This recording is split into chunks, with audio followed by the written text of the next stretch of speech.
오늘 말씀 제목은 주님 접니다 라는 제목으로 여러분들 같이 말씀 나누도록 하겠습니다. 우리나라의 역사상 가장 최고의 왕을 꼽는다면요, 대부분의 사람들은 다 세종대왕님을 생각하실 것 같습니다. 세종대왕님의 업적은 이루 말할 수 없이 너무나도 많지만 그 중에 가장 큰 거를 고른다고 한다면 아무래도 한글 창제가 제일 먼저 떠오르시겠죠. 세종대왕님은요, 근데 한글 창제뿐만이 아니라 최윤덕 장군과 김종서 장군으로 하여금 4군 6진을 개척하여서 이제 두만강까지 영토를 확장해서 지금의 우리나라의 영토 모양을 이렇게 만드셨고요. 또 박연으로 하여금 정간보라는 책을 만들어서 음악에 대한 정리 및 새로운 악기를 이렇게 만들게 하셨고, 또 장영실과 함께 해시계, 물시계 등의 그런 여러 과학기술 발전에도 이렇게 힘을 쓰셨습니다. 이렇게 세종대왕님은요, 재위 32년 동안 음악부터 시작해서 복지, 경제, 과학, 국방 등등 여러 분야로 이렇게 해서 엄청난 업적을 남기셨는데, 만약에 세종대왕께서 오래 더 사셨다면 이것보다 더한 발전을 이룩하지 않았을까라는 이런 생각도 해보게 됩니다. 그런데 우리나라에 이런 세종대왕님만큼이나 남유다의 전성기를 이끈 왕이 있었는데요, 그가 바로 오늘 1절에 등장하는 우시야 왕입니다. 역대하 26장 3절을 보시면요, 우시야 왕은 16세의 왕위에 올라서 무려 52년 동안 남유다를 다스린 것을 볼 수가 있습니다. 세종대왕님보다 무려 20년을 더 이렇게 통치한 거죠. 이러한 왕이 52년 동안 남유다를 통치했다고 하니까 남유다 왕국이 얼마나 더 강성해지고 전성기를 누렸을까요? 우시야 시절의 남유다 전성기를 성경은 이렇게 기록하고 있습니다. 역대하 26장 8절을 보면요, 암몬 사람들이 우시야에게 조공을 바치매 우시야가 매우 강성하여 이름이 애굽 변방에까지 퍼졌더라. 이렇게 얘기하고 있고요. 뒤이어서 역대하 26장 9에서 10절을 보시면 우시야가 예루살렘에서 성 모퉁이 문과 골짜기 문과 성굽이 망대를 세워 견고하게 하고, 또 광야에 망대를 세우고 물 웅덩이를 많이 파고 고원과 평지에 가축을 많이 길렀으며, 또 여러 산과 좋은 밭에 농부와 포도원을 다스리는 자들을 두었으니 농사를 좋아함이었더라 라고 이렇게 말하는 것을 볼 수가 있습니다. 뒤이어서요, 역대하 26장 15절을 보면요, 또 예루살렘에서 재주 있는 사람들에게 무기를 고안하게 하여 망대와 성곽 위에 두어 화살과 큰 돌을 쏘고 던지게 하였으니 그의 이름이 멀리 퍼짐은 기이한 도우심을 얻어 강성하여짐이었더라 라고 이렇게 기록이 되어 있습니다. 그러니까 주변 국가들이 남유다에게 조공을 바칠 만큼 나라가 정말 부강해졌고요, 또 국방에 힘을 쓰고 과학기술에 능한 자들을 뽑아서 무기나 또 기술 발전을 시키는 이런 모습을 보면 우시야와 우리 세종대왕님과 이렇게 많이 겹쳐 보입니다.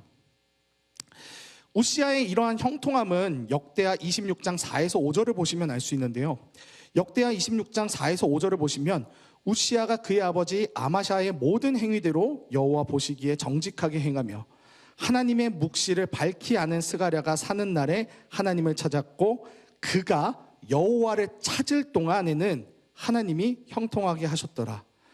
이 역대하 26장 5절의 제일 마지막 부분들 여러분 좀 기억하고 계시면 좋을 것 같습니다. 즉, 그가 하나님을 온전히 섬겼기 때문에, 그가 하나님을 온전히 섬기는 동안에 하나님께서 그에게 능력을 주셔서 이렇게 남유다가 부강해질 수 있었다는 것을 성경은 이야기를 합니다. 하지만 이렇게 남유다의 전성기를 이끈 우시야는요, 그 끝이 좋지 않았는데요, 하나님의 은혜를 힘입어서 아주 긴 시간 동안 형통함을 받은 우시야 왕은요, 결국 그 형통함 때문에 교만이 그의 마음 가운데 들어가서 이 나라는 나 아니면 안 돼 라는 그런 생각이 우시야 왕에게 들어오게 됐고, 결국에는 왕으로서는 하지 말아야 되는 그 선을 넘고 맙니다. 바로 구별받은 제사장들만 할 수 있는 분향을 본인이 직접 하겠다고 나선 거죠. 결국 본인이 직접 하겠다고 분향단에 잠든 순간 하나님의 심판을 받아서 그의 이마에 나병이 생기기 시작합니다. 그래서 그 나병으로 인해서 그는 죽는 그날까지 쓸쓸하게 별궁에 격리되어서 그렇게 비참하게 살다가 죽게 되는 안타까운 결말을 맞이하게 되죠. 오늘 본문은 이렇게 남유다의 긴 전성기를 이끌다가 하나님의 저주를 받고 쓸쓸하게 죽은 우시야 왕의 죽음 이후로부터 시작이 됩니다. 오늘 본문 1에서 3절을 보시면요, 이사야는 우시야 왕이 죽은 그 해에 하나님의 임재와 영광을 보게 되는데, 오늘 본문 1에서 3절을 보겠습니다.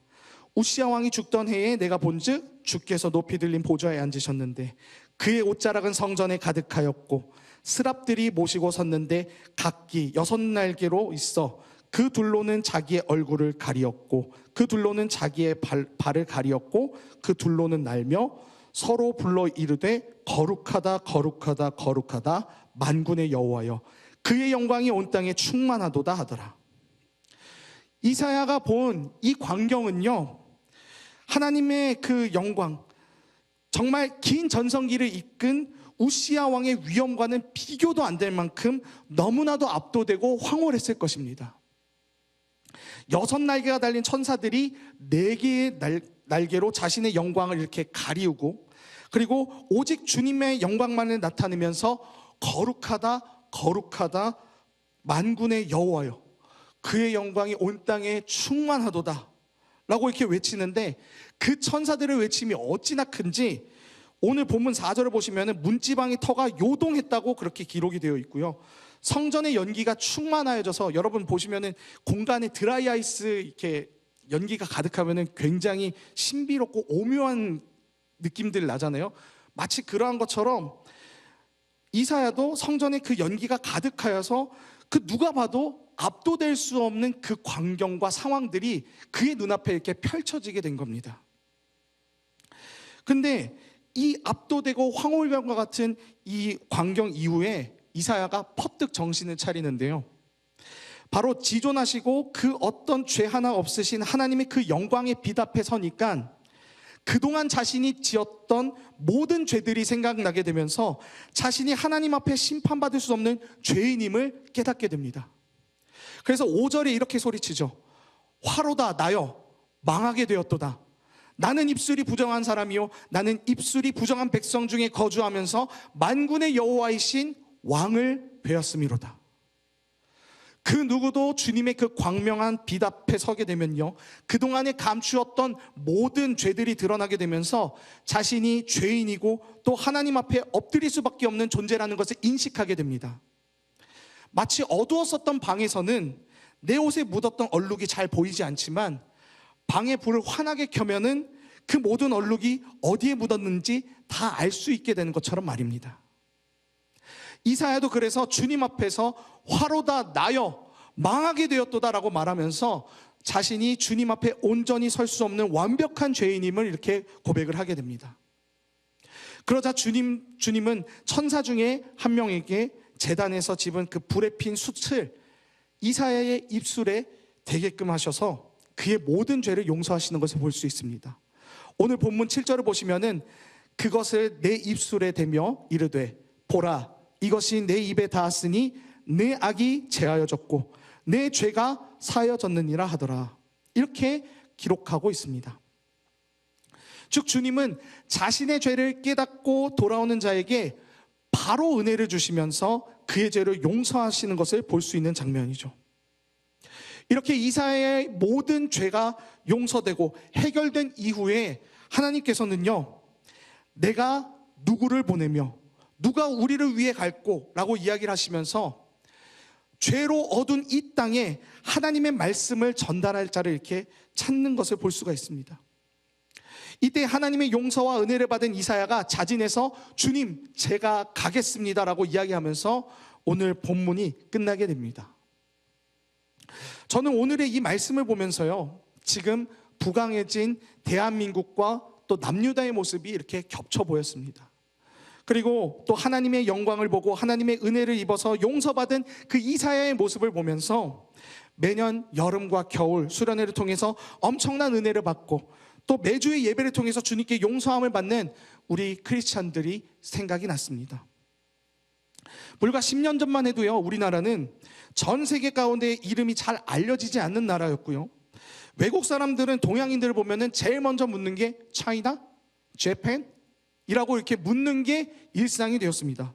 그런데 그만큼 누구도 그 전에는 코리아에 대한 존재를 잘 몰랐지만요, 지금은 BTS, 손흥민, 최근에는요 이제 메이저리그에 이정후 선수도 이제 진출하게 됐죠. 그렇게 되면서 우리나라의 그 이름들이 이 BTS나 손흥민, 이러한 슈퍼스타들로 인해서 전 세계 가운데에 코리아라는 이름이 이제 다 알려지게 됩니다. 제가 고등학생 때까지만 해도요, 박지성 선수가 맨체스터 유나이티드라는 그런 세계적인 축구 클럽으로 간다는 게 정말 이거는 말도 안 되는 일이었습니다. 맨 처음에는요, 이거 기사 잘못된 거 아닌가 해서 새로 호침을 계속 누르기도 했고요, 이거는 말도 안 된다라는 생각을 했어요. 우리나라가 2002년 4강 월드컵 간 것보다 더 말도 안 되는 현실이라고 이렇게 느껴졌었던 때가 제 고등학생 때였는데, 근데 이제는요, 우리가 TV를 틀면은 그 세계적인 프리미어리그에서 득점과 도움을 올리는 손흥민 선수의 소식이 정말 당연한 것 같이 일상이 되었고요, 또 이탈리아 나폴리에서는 김민재 선수의 그 이름 하나로 온 도시가 대동단결되는 것을 볼 수가 있었고, 또 K-팝이 전 세계로 다 퍼져나가면서 이제 전 세계 음악의 트렌드를 이제 주도하는 그런 모습들을 보면서 우리나라의 그 위상이 아마도 생각할 때 지금이 최고의 전성기가 아닌가라는 그런 생각이 듭니다. 그런데 이러한 전성기 가운데에 우시아 왕이 말년의 형통함 가운데 교만에 빠져서 하나님의 뜻과는 완전히 다르게 나갔던 것처럼 우리나라도 그 부강함과 형통함의 주인이 하나님이라는 것을 잊고 하나님의 뜻과는 다르게 엇나가게 되는 그런 지금의 모습을 같이 보게 됩니다. 오늘 본문에 나오진 않았지만 이 남유다의 전성기 가운데에 이사야가 하나님께 받은 명령은요, 이사야에게 베푸신 그 용서하심과 사랑의 하나님과 완전히 대조되는 그런 명령을 이사야가 받게 됩니다. 바로 이 남유다의 백성들이 하나님 앞에서 회개하지 못하게 하라라는 그런 명령을 이사야가 받은 거죠. 왜 사랑과 용서의 하나님께서 이사야에게 이런 참담한 명령을 내리셨을까요? 이사야 1장에서 5장까지는요, 하나님께서는 아주 오랜 시간 동안 이스라엘을 돌이키게끔 수많은 노력을 하셨지만 그들이 하나님의 그 회개를 촉구하는 그 목소리를 들었음에도 불구하고 전혀 행동하지 않고 들으려고 하지 않고 계속해서 끊임없이 다른 길로 가는 그런 모습을 보여줍니다. 그동안 남유다는요, 외적으로는 부강하고 또 전성기 가운데 있었을지는 모르겠지만 그 가운데에서 형식적인 예배 생활, 또 온 마음을 다해서 하나님을 따르지 않음 등등의 그런 여러 내부적인 그런 신앙적인 문제들이 곳곳에 수습하지 못할 지경에 이르러서 아무리 하나님께서 메시지를 보내도 소용이 없을 만큼 그러한 극단의 상황까지 가게 된 거죠. 결국 모든 것들을 다 무너뜨리고 새로 시작해야 이 완악한 이스라엘 백성들이 하나님께 돌아올 수 있게 된다는 결론이 내려지게 되면서 그 사랑의 하나님께서 이사야에게 어차피 이들은 회개의 메시지를 들어도 듣지 않는 지경에까지 이르렀으니 이제 모든 것을 다 뒤엎은 심판 이후에 밤나무와 상수리나무의 그 그루터기와 같은 믿음의 세대들을 통해서 하나님의 회복이 있을 것임을 이야기하십니다.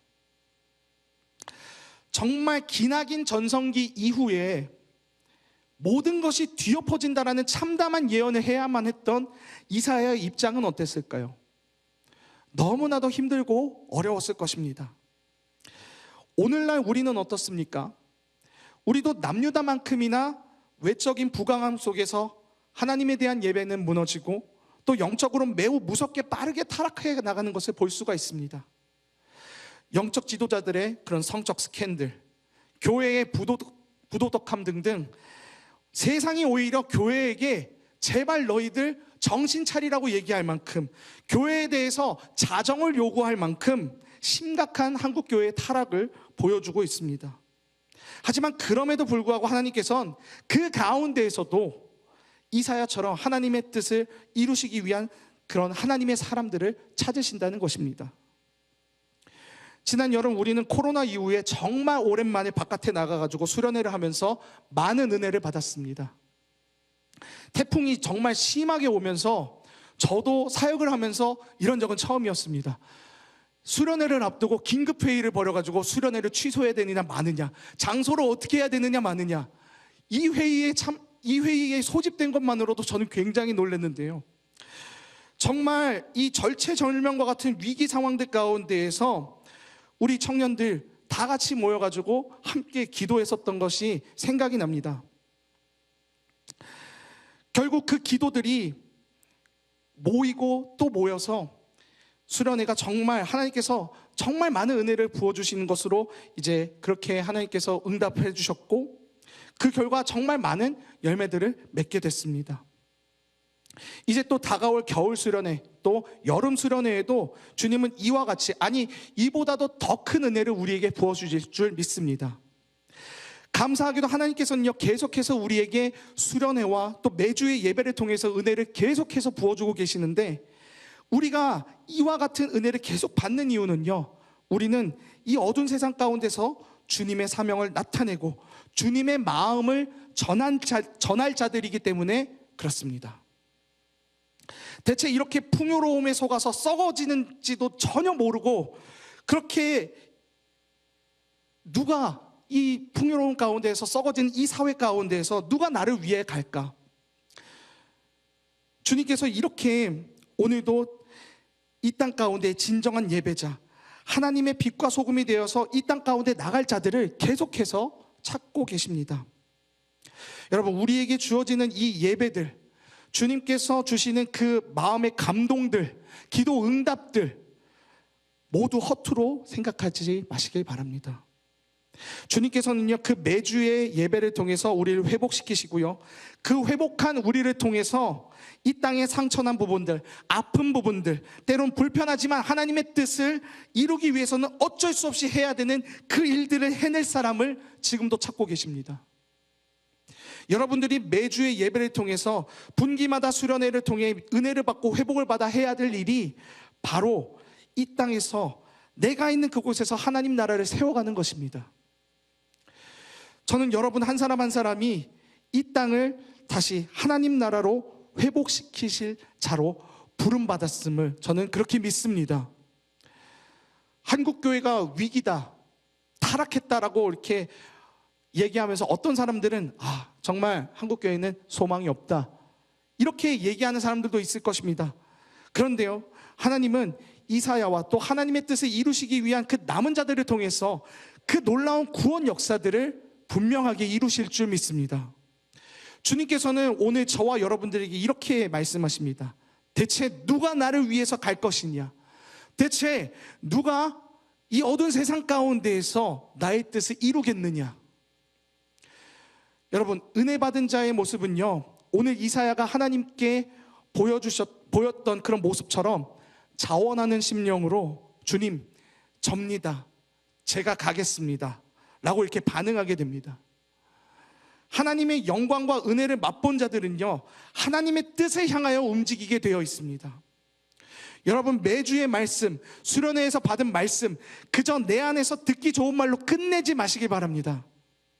주님께서는 우리에게 주신 그 회복을 그저 나만 받는 것으로 끝내기 원하시지 않으시고요, 그 회복을 통해서 내가 있는 그곳에서 꼭 해야 하는 소명을 이루기를 원하고 계십니다.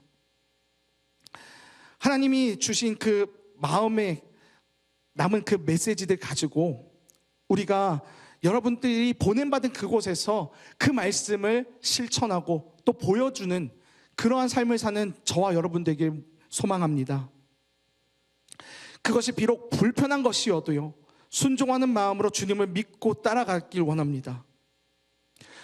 원래 이 땅 가운데에서 하나님의 자녀로 빛과 소금의 역할로 살아간다는 것이 너무나도 힘들고 어려운 일입니다. 때로는 호구가 돼야 되고요, 때로는 싫은 소리와 멸시를 받아야 할 때도 있습니다. 그래서 예수님의 자녀, 제자의 길은 좁디 좁은 법입니다.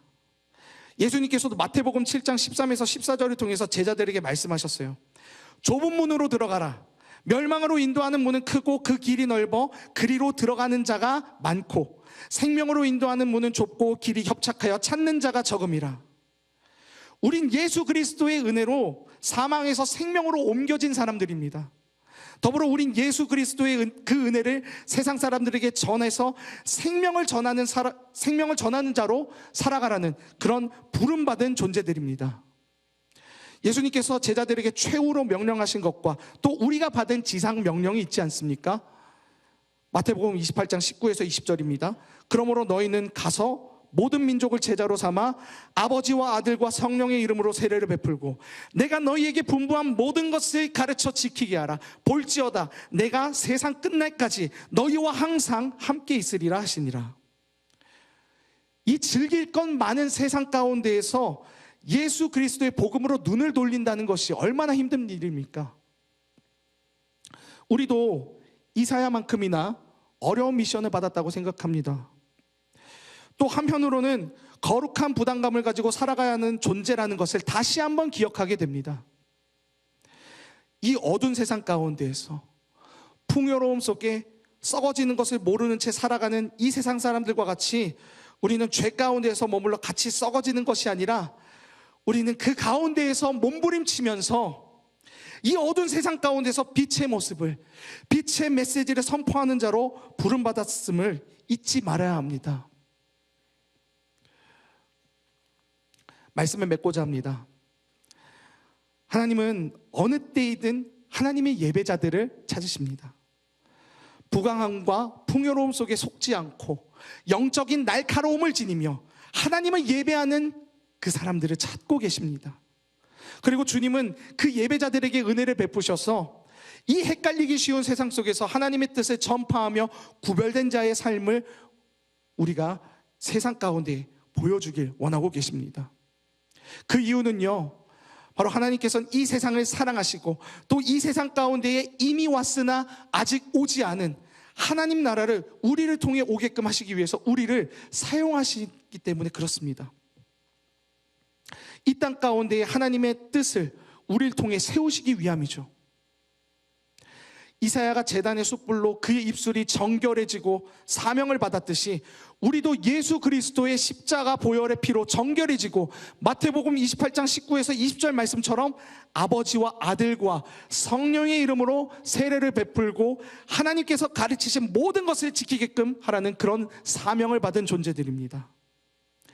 사랑하는 여러분, 여러분이 받은 은혜를 가지고 일주일을 살아가시고요, 또 그것이 나만의 영역으로 끝나는 것이 아닌 하나님의 사랑과 은혜를 전파하여서 이 어두운 세상에 누가 날 위해 갈고 라는 그 하나님의 부르심에 주님 접니다, 제가 있는 그곳에서 하나님의 뜻을 이루겠습니다 라고 자원하는 마음으로 나아가 우리의 있는 그 자리에서 힘들고 어렵지만 주님의 뜻을 이루며 내가 받은 주님의 은혜를 나타내며 풍요함 속에서 썩어져가는 이 땅에 하나님 나라의 이정표로 살아가는 저와 여러분 모두가 되기에 간절히 소망합니다.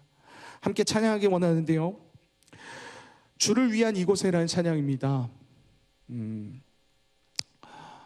우리가 풍요함 속에 예배가 정말 많은 이 시대예요. 그런데 홍수 때는요 마실 물이 부족하다라고 하잖아요. 홍수와 같이 정말 많고 많은 이 예배들 가운데에 진정한 그 하나님의 예배자, 주님께서는 그 예배자들 찾고 계십니다. 그리고 그 진정한 예배자들을 통해서 하나님은 주님의 온전하신 뜻을 이루시고 전달하십니다. 저는 여기에 계신 우리 모든 분들이 그 하나님의 진정한 예배자로 서길 원합니다. 저도 그렇고요, 여러분 모두가 주님이 찾으시는 그 진정한 예배자, 은혜를 받고 정말 하나님의 온전한 사람들로 서겠다라고 결단하는 그 예배자들, 우리가 그렇게 되길 소망합니다.